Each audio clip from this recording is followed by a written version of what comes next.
So these are the main questions in module 4 that have been asked.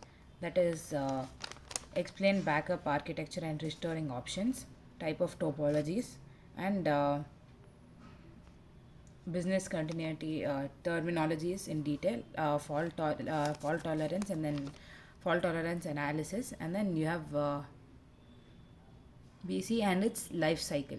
So we have done the last three. Now we have to do the first two for talking about backup and archiving part of the module. So, to get a basic overview of what this module is about is you're getting data backed up, right? So, what is it is you're storing a copy of the data which is retained for recovery purpose in case there is failure happens and then the data gets you can't use the data, then you're using the recovering method of the backup data.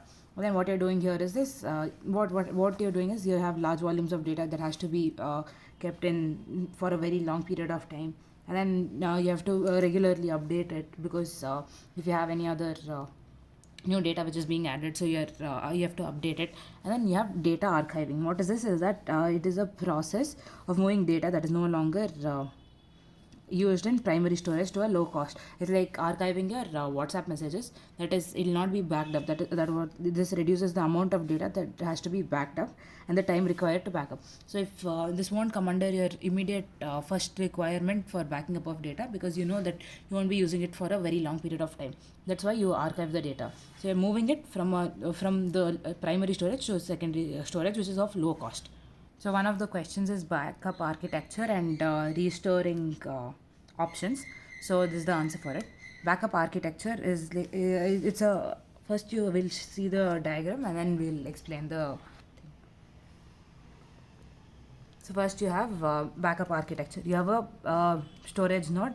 You have this is your normal cycle of how you have it. So first you have your application server or your backup client, your storage node, and then you have your backup device. So what you're doing is you're backing up the data over here. By when it is being sent from application to storage, you're backing the data from storage to backup device. When you're sending it to a device to back up the data, that is your hard disk or pen drives and all, you're backing up the data. Then what you're doing from storage unit is you're tracking the information about how much information is there. So you're keeping a backup server also, because your server becomes your main part of for a data transfer. And then you're tracking information of whichever server application server that is also sent to the backup application. So this is your backup catalog. So it will give you an overall view on where the backup is, how the backup is done. So we start over here that it's a client server architecture with a backup server and multiple backup clients. Okay, so you have the backup server manages the backup operations and maintains backup catalog, which contains information about backup configuration and backup metadata. So that's what it a catalog contains all your information brief, right? So it gives you your configuration and the metadata which is being backed up. Then you have backup configurations that contain information about when to run the backup applications. So what you're doing here is that the client data has to be backed up. So you're backing up the metadata that contains the information and which is about to be backed up. The role of backup client is to gather the information. You gather the information. So the main role is you gather the information that has to be backed up and send it to the storage node. It also sends the tracking information to the backup server. Then you have a storage node that is responsible for writing data to the backup device. So you have a storage node that writes information to the backup device. Okay, that is your middle layer over here. If you go here, you can see that this is your storage node that is writing the backed up data to a backup device. So then your storage node also sends tracking information to the backup server. In many cases the node is integrated with backup server. In generally in so many cases it's integrated, but you can send it in a physical platform also. Then you have a backup device that is directly which is attached directly or through a network of storage nodes host platform. So you're using the host platform to back up the device. And some of this storage node refers to the media servers because it manages your storage device. Then you have backup software. That is your backup software provides reporting capabilities based on backup catalog. So it will give you how much. So when you have a catalog of something, you will be given brief discussions, and you will give brief descriptions about things, right? So this will give you a clear view on and it will give you the capabilities. In your brief descriptions, you'll have your capabilities also listed out, and on the catalogs and log files. These reports include information such as amount of data backed up, and then so you'll have like catalog is like giving you an overall view, right? So you can tell this one can take up to 2 times faster backup. This is 3 times slower backup, so the 0.3 times slower backup. And then reports can be customized depending on the specification of the software which is being used.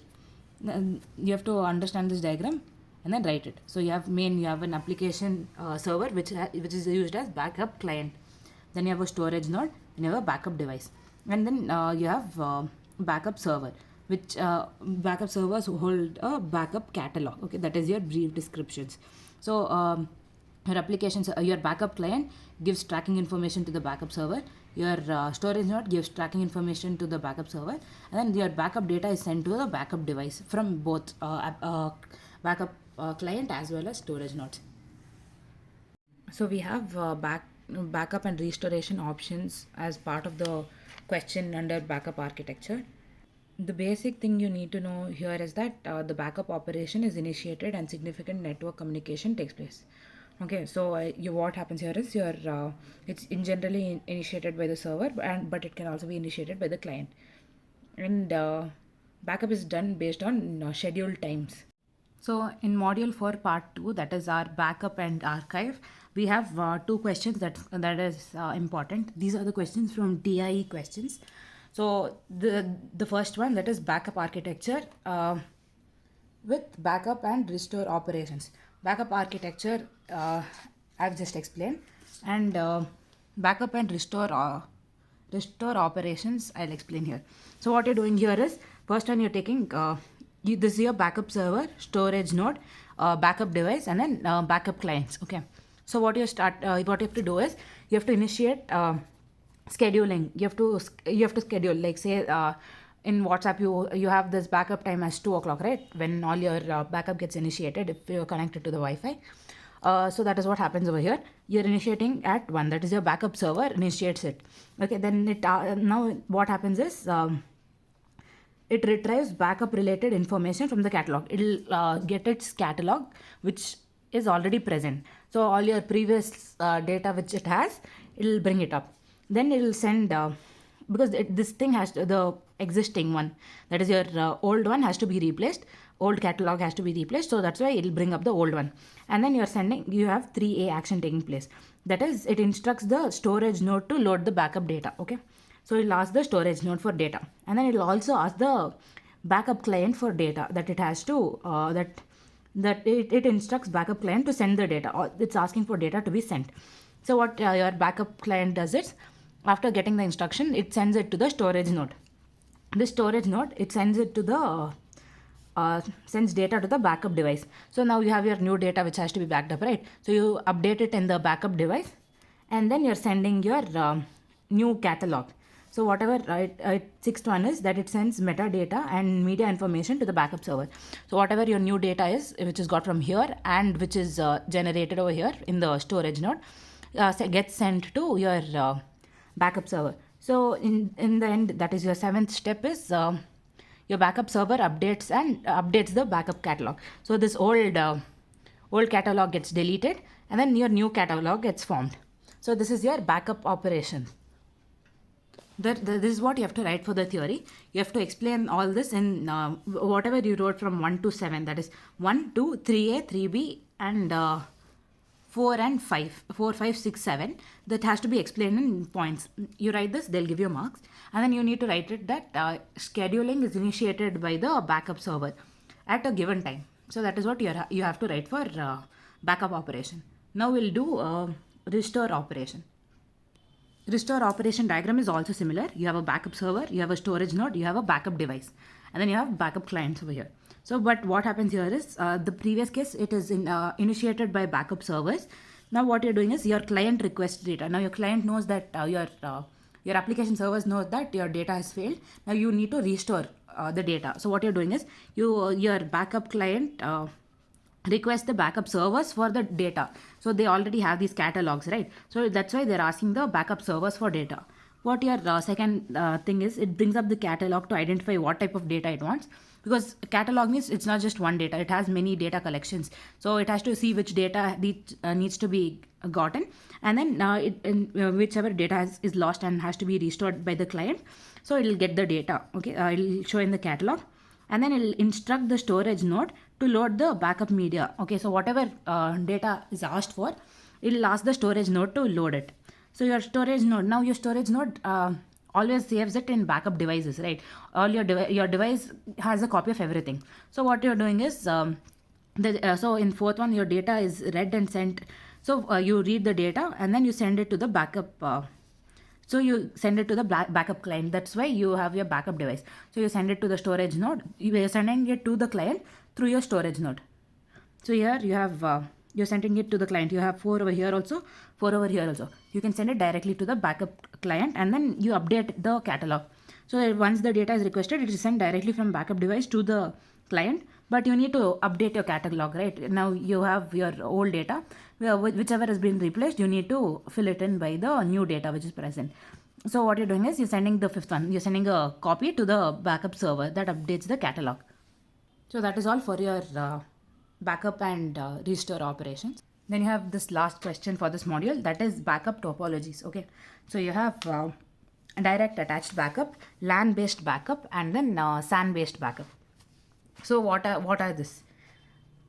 So you start first one you have is you have to write some basic points. That is mixed topology is a combination of LAN and SAN based topologies. Okay, LAN is local area network, SAN is storage area network. Okay, so what you're doing is that is your mixed topology, means a mix of LAN and SAN. You have direct. So we are starting with direct attached backup as the first one. So in this, what happens is the backup device is directly attached to the client.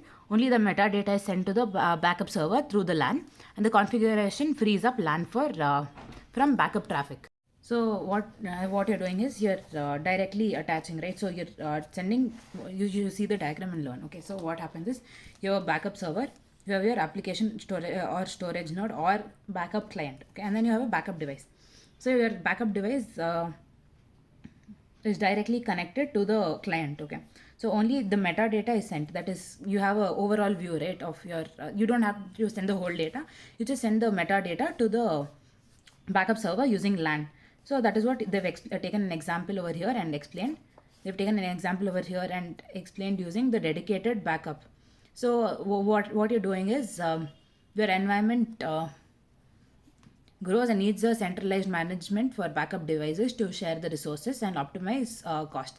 So what you're doing is you're sending it directly from here to here. So your backup data gets stored over here, and then it, if you need to access it, gets over here. So and your metadata of what you're storing goes to your backup server over there. So you just write this down in your own words. Then you have your second one is you have LAN based backup. Here what happens is the client and the backup storage.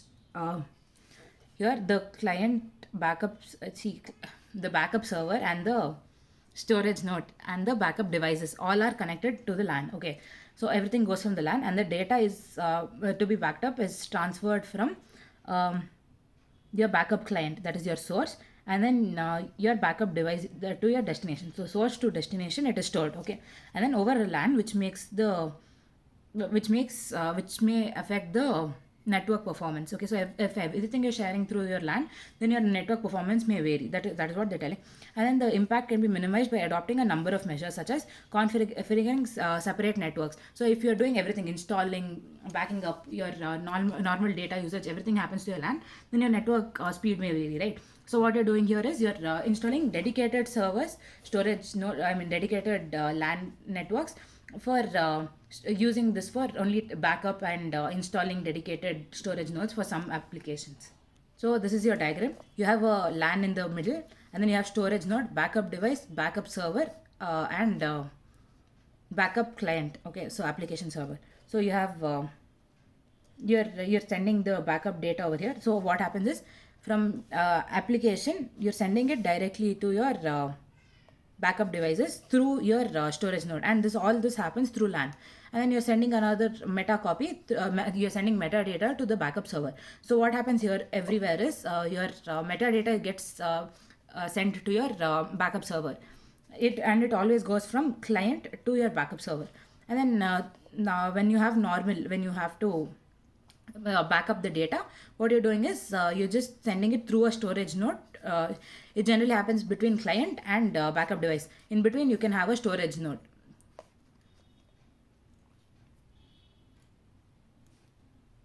Then you have FC SAN based backup. This is also known as LAN free backup. So you're not using any LAN. So you're using a SAN based backup, which happens. So you're using this is the most appropriate solution when it comes to backing up of devices. So it is a very appropriate solution, and then nothing is shared among clients. And then in this case, backup device and clients are attached. All this is attached directly to SAN. Okay, what you're having is, you have your backup client here, and then for sending a metadata, you're always using LAN. Okay, so you're using LAN, and then it goes to your backup server. So you can ignore this part. This is common for everything. From backup, it goes to your backing up server. Okay. So what happens here is, you have a storage node, and then you have FC SAN connecting all three. That is your backup client, storage node, and backup device. So you're going through the storage node over here. So you're using FC SAN as a connection. So in this case, most of them are attached to the SAN. So you need to take this diagram and explain them what happens over here. You're sending that client sends the data to be backed up over the SAN network. Therefore, the backup data traffic is restricted only to SAN, and then the only backup metadata is transported over LAN. The volume of metadata is insignificant when compared to the production data. So the LAN performance is not degraded in this configuration. We know that LAN is for your network connection, right? So you're not putting too much pressure on the network like your LAN based backup, because everything goes through your LAN in the previous case. So you're trying to reduce that. And then you have low cost for backing up of this thing. You're using some low cost disks which are available for it. So you're using SAN, and then using it to backup as a backup device. So in your backup device, all these tape backups, and you can put it on disk, you can put it on CDs, right? And then it can be shipped offsite in case of disaster recovery and long term, if you need it for long term backup. And then you write a small note on mixed tape, mixed backup topology. The first point that we saw over here was mixed backup, that is your LAN plus SAN, right? So using both together. So what you're using here is, you're using LAN over here. This is the structure of LAN, if you remember, and then this is the structure of SAN, if you remember. Like, this is the second half of SAN, and this is part of LAN. So you're using a backup client over here. You're using two backup clients. Okay, both of these metadata is sent to LAN, and then it's backed up in the server separately. And then you have a storage node. From here, you send it through LAN, and then it goes and stores in your backup device. Otherwise, if it is going through FC SAN, what is happening is, it goes directly over here from storage node, and then to your backup device. That is what mixed backup topology is. So you're writing that is LAN and SAN based, and this is shown in this diagram, and may be implemented for several reasons, including cost and server location, and then reduction in administrative overhead and performance consideration. So you, instead of putting, you have both, right? So in case your LAN is not working properly, you can use your SAN. You can use and if your SAN is not working properly, you can use your LAN. So you're doing this for the following considerations.